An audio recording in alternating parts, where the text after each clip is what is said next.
Hello friends, Praveen का आपको प्यार भरा नमस्कार। इस नए वीडियो में आपका स्वागत है। हम हमेशा नई दिलचस्प कहानियां लेकर आते हैं। वीडियो शुरू करने से पहले एक रिक्वेस्ट, प्लीज पूरा वीडियो देखें। हो सकता है कि आप आज अपने दिन की सबसे अच्छी कहानी देख रहे हों। अगर आप बीच में छोड़ देंगे तो आपको कभी पता नहीं चलेगा कि यह क्या कहानी थी। अलिफ लैला की कहानी शुरू से देखने के लिए चैनल की प्लेलिस्ट पर जाएं। अब सुनिए आगे की कहानी। सिंदबाद जहाजी का तीसरा सफर। सिंदबाद ने कहा कि घर आकर मैं सुखपूर्वक रहने लगा। कुछ ही दिनों में जैसे पिछली 2 यात्राओं के कष्ट और संकट भूल गया और तीसरी यात्रा की तैयारी शुरू कर दी। मैंने बगदाद से व्यापार की वस्तुएं लीं और कुछ व्यापारियों के साथ बसरा के बंदरगाह पर जाकर एक जहाज पर सवार हुआ। हमारा जहाज कई द्वीपों में गया जहां व्यापार करके हम लोगों ने अच्छा लाभ कमाया, किंतु एक दिन हमारा जहाज तूफान में फंस गया। इसके कारण हम लोग सीधे मार्ग से भटक गए। अंत में एक द्वीप के पास जाकर जहाज ने लंगर डाल दिया और पाल खोल डाले। कप्तान ने ध्यान देकर द्वीप को देखा, फिर उसकी आंखों में आंसू बहने लगे। हमने इसका कारण पूछा तो उसने कहा, अब हम लोगों का भगवान ही रक्षक है, क्योंकि इस द्वीप के समीप ही जंगली लोगों के द्वीप हैं। उनके शरीर पर लाल लाल बाल होते हैं। इन वनवासियों से भटके हुए जहाजियों पर बड़े बड़े संकट आए हैं। वे हम लोगों से आकार में छोटे हैं, किंतु हम उनके आगे विवश हैं। यदि उनमें से एक भी हमारे हाथ से मारा जाए तो वे हमें चींटियों की तरह चारों ओर से घेर लेंगे और हमारा सफाया कर देंगे। हम सब लोग इस बात को सुनकर बहुत घबराए, किंतु कर ही क्या सकते थे। कुछ देर में जैसा कप्तान ने कहा था वैसा ही हुआ। जंगली लोगों का एक बड़ा समूह, जिनके शरीर छोटे छोटे थे और लाल रंग के बालों से भरे हुए थे, तट पर आए और तैरकर जहाज के चारों ओर आ गए। वे अपनी भाषा में कुछ कहने लगे, किंतु वह हमारी समझ में नहीं आया। वे बंदरों की तरह आसानी से जहाज पर चढ़ आए। उन्होंने पालों को लपेट दिया और लंगर की रस्सी काटकर जहाज को किनारे पर खींच लाए। उन्होंने हमें जहाज से उतार लिया और घसीटते हुए अपने द्वीप में ले गए। उस द्वीप के निकट कोई जहाज उनके डर से नहीं आता था, किंतु हमारी तो मौत ही हमें घसीट लाई थी। उन्होंने हमें एक घर के अंदर बंद कर दिया। हमने देखा कि आंगन में मनुष्यों की हड्डियों का एक ढेर जमा है और बहुत सी मोटी लोहे की छड़ें रखी हैं। हम यह देखकर भय के कारण अचेत हो गए। बहुत देर के बाद हमें होश आया तो हम अपनी दशा को विचार कर रोने लगे। अचानक एक दरवाजा खुला और अंदर से एक अत्यंत विशालकाय आदमी हमारे आंगन में आया। उसका शरीर ताड़ की तरह था और मुंह घोड़े की तरह। उसके केवल एक ही आंख थी जो माथे के बीच में थी और अंगारे की तरह दहक रही थी। उसके दांत बहुत बड़े और नुकीले थे और उसके मुख से बाहर निकले हुए थे। उसका निचला होंठ इतना बड़ा था कि उसकी छाती तक लटकता था। उसके कान हाथी जैसे थे और उसके कंधों को ढंके हुए थे और उसके नाखून बड़े कड़े और घुमावदार थे, जैसे शिकारी जानवरों के होते हैं। हम सब उस राक्षस को देखकर एक बार फिर गश खा गए। जब हम होश में आए तो देखा कि राक्षस हम लोगों के पास ही खड़ा है और हमें देख रहा है। फिर वह हमारे और निकट आया और हम में से एक एक को उठाकर हाथ में घुमा फिराकर देखने लगा, जैसे कसाई लोग बकरियों और भेड़ों को उनकी मोटाई का अंदाज लगाने के लिए देखते हैं। सबसे पहले उसने मुझे पकड़ा, लेकिन दुबला पतला देखकर रख दिया। फिर उसने हर एक को इसी तरह देखा और अंत में कप्तान को सबसे मोटा ताजा पाकर उसे एक हाथ से पकड़ा और दूसरे हाथ से एक छड़ उसके शरीर में आर पार कर दी और फिर आग जलाकर कप्तान को भून कर खा गया। फिर अंदर जाकर सो गया। उसके खर्राटे बादल की गरज की तरह आते रहे और रात भर हमें भयभीत करते रहे। दिन निकलने पर वह जागा और घर से बाहर चला गया। हम सब अपनी दशा पर रोने लगे। हमारी समझ ही में नहीं आ रहा था कि उस भयंकर राक्षस से किस प्रकार प्राण बच सकते हैं। हम सब ने अपने को ईश्वर की इच्छा पर छोड़ दिया। घर से बाहर निकलकर हमने फल फूल खाकर भूख बुझाई। हमने चाहा कि रात को उस घर में न जाए, किंतु और कोई स्थान था ही नहीं जहां रात बिताते। फिर राक्षस तो हमें ढूंढ निकालता ही, अतएव हम उसी मकान में आ गए। कुछ रात बीतने पर वह राक्षस फिर आया। उसने फिर हम लोगों को पहले की तरह उठा उठा कर देखा और हमारे एक साथी को अन्य लोगों की अपेक्षा अधिक मोटा ताजा पाकर उसके शरीर में छड़ घुसेड़कर भून कर खा गया। सवेरे जब वह बाहर गया तो हम लोग बाहर निकले। हमारे कई साथियों ने कहा कि इस प्रकार की कष्टदायक मृत्यु से अच्छा है हम लोग समुद्र में डूब मरें, किंतु हम में से एक ने कहा कि हम लोग मुसलमान हैं और हमारे लिए आत्महत्या बड़ा पाप है। हमें यह न करना चाहिए कि राक्षस से बचने के लिए स्वयं अपनी हत्या कर लें। उसकी बात मानकर हम आत्महत्या से रुक गए और सोचने लगे कि कैसे जान बच सकती है। मुझे एक उपाय सूझा। मैंने कहा, देखो, यहाँ सागर तट पर बहुत सी लकड़ियां और रस्सियां मौजूद हैं। हम लोग इनकी 4-5 नावें बना लें और किसी जगह छुपाकर रख दें। यदि किसी प्रकार अवसर मिले तो हम उन पर निकल भागेंगे।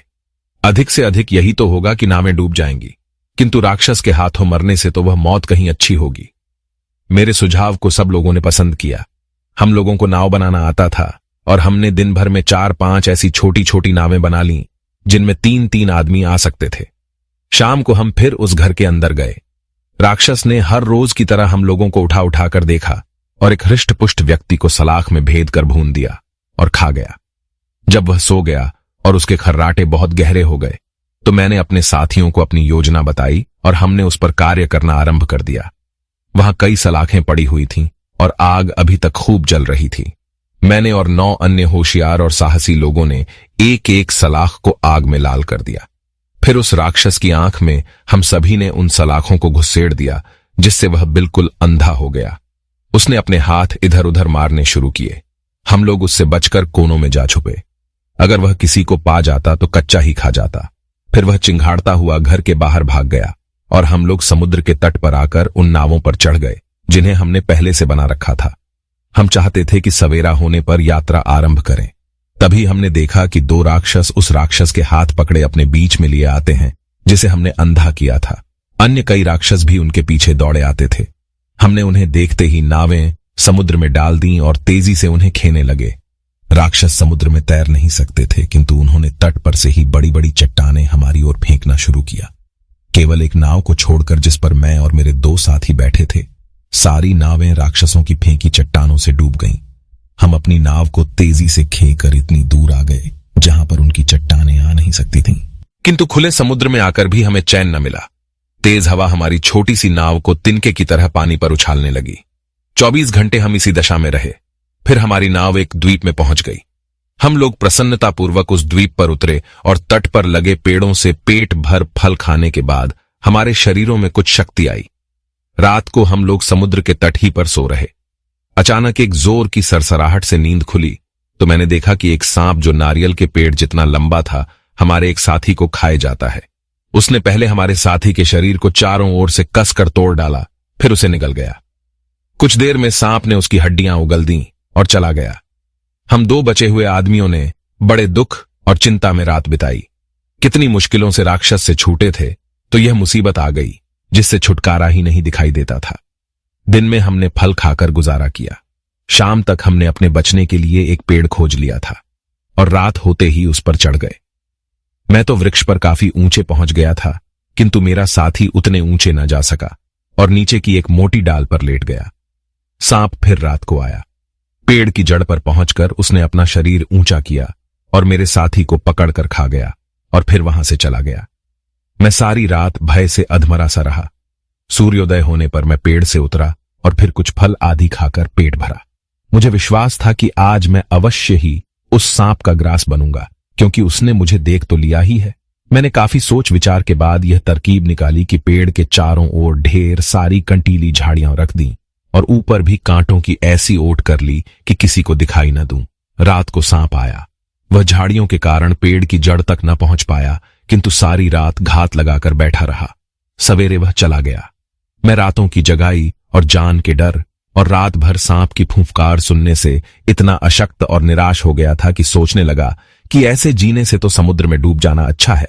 इसी इरादे से समुद्र तट पर गया, किंतु सौभाग्यवश किनारे कुछ ही दूर पर एक जहाज दिखाई दिया। मैंने चिल्लाकर आवाज देना और पगड़ी को हवा में हिलाना शुरू किया। जहाज के लोगों ने मुझे देखा और कप्तान ने एक नाव भेजकर मुझे जहाज पर चढ़ा लिया। वे लोग मुझसे पूछने लगे कि मैं उस द्वीप में कैसे पहुंचा। एक बूढ़े आदमी ने कहा कि मुझे आश्चर्य है कि तुम जीवित किस तरह बचे हो। मैंने तो सुना है कि इन द्वीपों में नरभक्षी राक्षस रहते हैं जो आदमियों को भून कर खाते हैं। इसके अलावा यहां विशालकाय सर्प भी हैं जो दिन में गुफाओं में सोते रहते हैं और रात में शिकार के लिए निकलते हैं, और कोई आदमी पाते हैं तो उसे निगल जाते हैं। मैं उनकी बातों का उत्तर न दे सका, क्योंकि भूख और जगाई के कारण निढाल हो रहा था। उन्होंने मुझे भोजन कराया और चूंकि मेरे वस्त्र तार तार हो रहे थे, इसलिए एक जोड़ा कपड़ा भी मुझे दिया। फिर मैंने विस्तार पूर्वक अपनी विपत्तियों का वर्णन किया और बताया कि किस प्रकार राक्षस और सांप से बचा। सबने कहा कि तुम पर भगवान की बड़ी कृपा है जिससे तुम जीवित बच रहे। हम लोगों का जहाज सिलहट द्वीप में पहुंचा, जहां चंदन होता है जो बहुत सी दवाओं में डाला जाता है। जहाज ने वहां लंगर डाला और व्यापारीगण अपना सामान लेकर द्वीप पर क्रय विक्रय करने के लिए उतर गए। कप्तान ने मुझसे कहा, भाई तुम बगदाद के निवासी हो, वहां के एक व्यापारी का बहुत सा माल बहुत दिनों से मेरे जहाज पर पड़ा है, तुम उसकी गठरियां ले जाकर उसके स्त्री बच्चों को दे देना। मैं चिट्ठी लिख दूंगा तो वे लोग तुम्हारी लदान की मजदूरी दे देंगे। मैंने उसको धन्यवाद दिया कि उसने मुझे काम तो दिलाया। उसने अपने लिपिक से कहा कि उस व्यापारी का माल इस आदमी को सौंप दे। लिपिक ने पूछा कि उस व्यापारी का नाम क्या था। कप्तान ने कहा कि माल का मालिक सिंदबाद जहाजी था। मुझे इस बात पर इतना आश्चर्य हुआ कि कप्तान का मुंह देखने लगा। कुछ देर में मैंने पहचाना कि मेरी दूसरी यात्रा में भी जहाज का कप्तान यही था। उस द्वीप पर मुझे सोता हुआ छोड़कर मेरे साथी जहाज पर चले गए थे और सभी ने समझ लिया था कि मैं कहीं मर खप गया हूं। यद्यपि इस घटना को बहुत दिन नहीं हुए थे, तथापि इधर लगातार पड़ने वाली विपत्तियों के कारण मेरे चेहरे का रंग और नक्श इतने बदल गए थे कि कप्तान मुझे पहचान नहीं सका। मैंने पूछा कि यह सामान क्या सिंदबाद जहाजी का है। कप्तान ने कहा, यह सामान निसंदेह सिंदबाद का है। वह बगदाद का निवासी था और बसरा बंदरगाह से हमारे जहाज पर माल लेकर चढ़ा था। एक दिन हम लोग एक द्वीप पर पहुंचे और जहाज का लंगर डाला ताकि द्वीप से लेकर मीठा पानी जहाज पर भर लें। कई व्यापारी भी घूमने फिरने को उतर गए, उनमें सिंदबाद भी था। कुछ देर में अन्य लोग तो जहाज पर आ गए, लेकिन सिंदबाद न आया। मैंने 4 घड़ी तक उसकी राह देखी, किंतु जब हवा अनुकूल देखी तो मैंने पाल खोल दिए और जहाज को आगे बढ़ा दिया। मैंने पूछा कि तुम्हें क्या पूरा विश्वास है कि सिंदबाद मर गया है। कप्तान ने कहा कि मुझे इसमें कोई संदेह नहीं है कि सिंदबाद अब दुनिया में नहीं है।